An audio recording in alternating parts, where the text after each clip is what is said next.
Assalamualaikum warahmatullahi wabarakatuh. Halo teman-teman, masih semangat kan belajar stabilitas obatnya?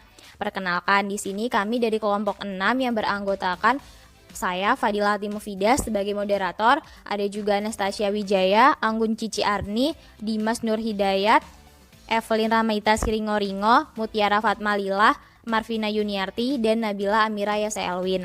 Kami di sini akan menjelaskan hasil diskusi kami yang terkait waktu simpan dan kadaluarsa obat. Disimak baik-baik ya. Untuk pembahasan pertama, di sini saya akan menjelaskan terkait perbedaan waktu simpan dan kadaluarsa obat. Menurut Sahih 2004, waktu simpan berarti waktu di mana suatu produk tetap memenuhi spesifikasinya jika disimpan dalam wadah yang sesuai dan kondisi yang sesuai. Sedangkan waktu kadaluarsa merupakan berakhirnya batas aktif dari obat yang memungkinkan menjadi kurang aktif, bahkan dapat mengakibatkan obat menjadi toksik. Nah, perbedaan dari waktu simpan dan kadaluarsa obat itu dapat ditentukan dari jaraknya. Biasanya waktu kadaluarsa obat itu lebih cepat dibandingkan dengan waktu simpan obat. Terus untuk waktu simpan biasanya berhubungan dengan kualitas dari produk sebelum kemasan itu dibuka. Sedangkan kadaluarsa obat dia lebih berhubungan ke tingkat keamanan obat sehingga obat itu masih dapat dikonsumsi atau tidak.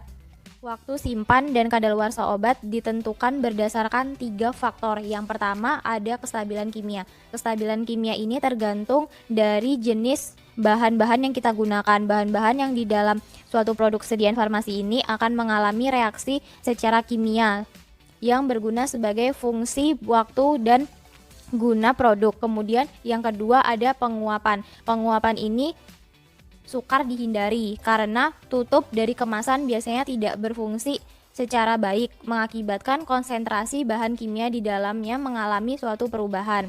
Kemudian ada faktor yang ketiga karena faktor manusia atau kelalaian. Itu dapat terjadi ketika lupa menutup botol produk, mencampur suatu produk dengan produk lain. Nah, lupa menutup suatu tutup pada produk ini akan mengakibatkan masuknya debu bahkan bakteri ke dalam sediaan farmasi sehingga akan menurunkan stabilitas dari sediaan farmasi yang akan digunakan. Metode ke-10 merupakan suatu metode yang digunakan untuk menggambarkan pengaruh suhu pada reaksi dengan menggunakan rasio konstanta kecepatan reaksi dengan menggunakan 2 suhu yang berbeda. Metode ke-10 ini biasanya digunakan untuk menggambarkan laju reaksi atau penurunan mutu produk apabila disimpan pada suhu-suhu tertentu. Nah, perumusan metode ke-10 ini dilakukan oleh Silmonelli dan Dresbeck. Ada yang menggunakan delta T sama dengan 10 atau tidak sama dengan 10 derajat. Metode ke-10 ini apabila hasilnya Q10 sama dengan 2, maka itu akan menggambarkan laju reaksi berjalan 2 kali lebih cepat apabila suhu dinaikkan 10 derajat. Dan sebaliknya, apabila suhu diturunkan 10 derajat, maka laju reaksi hanya akan menjadi setengah dari laju reaksi. Apabila perbedaan suhu tidak 10, maka akan digunakan delta T dengan rumus Q delta T. Dengan menambahkan angka log K2 per K1, Q10 K2 per K1 yang biasa digunakan Q10 3,2 dan EA kilokalori per mol yang biasa digunakan topikal obat itu 20 kilokalori per mol. Metode perkiraan waktu kadaluarsa karena perubahan temperatur dapat dihitung dengan rumus T90T2 sama dengan T90T1 per Q10 pangkat delta T per 10. Perkiraan kasarnya tidak akan memperhitungkan orde. Maka apabila delta T lebih dari 0, waktu kadaluarsa atau T2-nya itu akan lama. Dan delta T kurang dari 0, maka waktu kadaluarsa akan semakin cepat.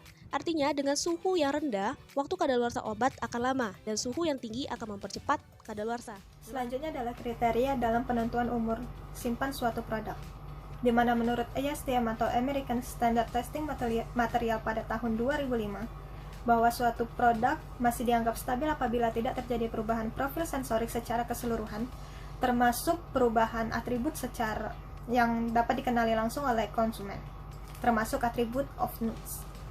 Pengujian ini dilakukan secara deskriptif di mana konsumen dan beberapa panelis terlatih akan diminta untuk menilai atribut yang paling kritis terhadap perubahan kualitas suatu produk. Contohnya adalah pada produk sediaan krim, di mana apabila terjadi pemecahan antara fase air dan fase minyak, maka produk tersebut harus ditarik dari pasaran karena dianggap tidak stabil dan telah melewati masa simpan.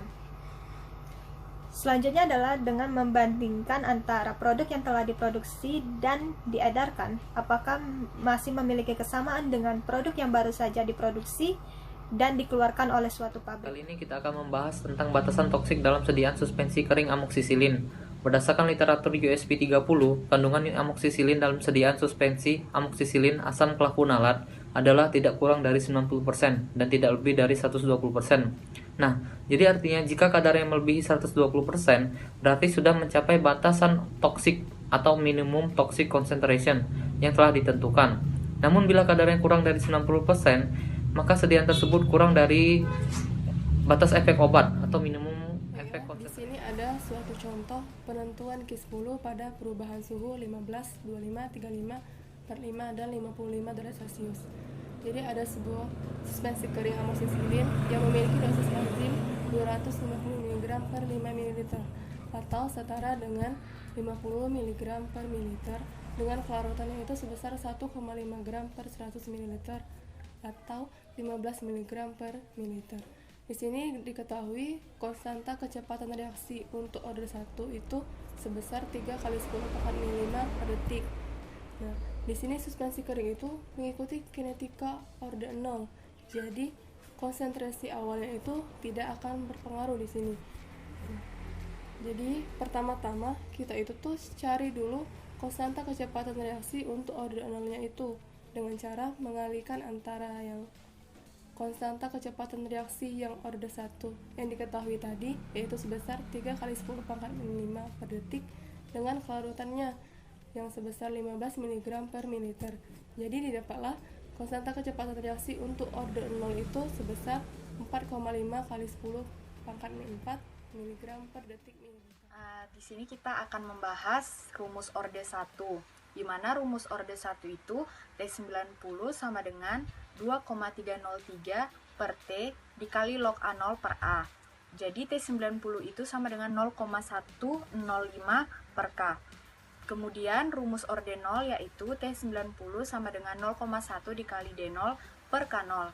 Jadi dari soal T90 pada suhu 25 derajat Celcius sama dengan 0,1 dikali 50 mg per mililiter dibagi 4,5 kali 10 pangkat minus 4 mg detik pangkat minus 1 mililiter gram. Hasil yang didapat 1,11 dikali 104 detik itu sama dengan 3,09 jam. Kemudian kita gunakan rumus Q10. T90 yaitu T2 sama dengan T90 T1 dibagi Q10 per delta T per 10. Kemudian kita lihat hasil dari tabel. Tiap suhu ada 15 derajat, 25 derajat Celcius, 30 derajat Celcius, 45 derajat Celcius, dan 50 derajat Celcius.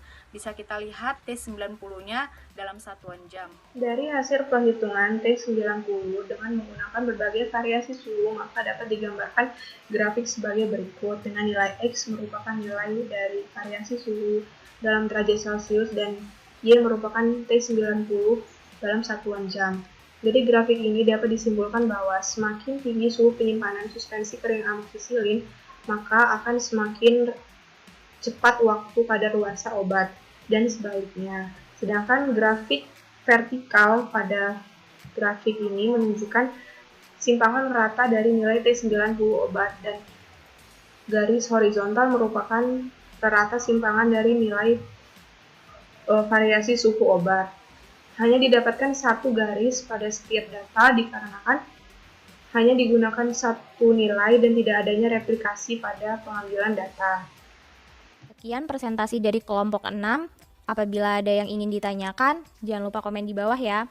Saya akhiri, nun wal kolami wa maisturun. Wassalamualaikum warahmatullahi wabarakatuh.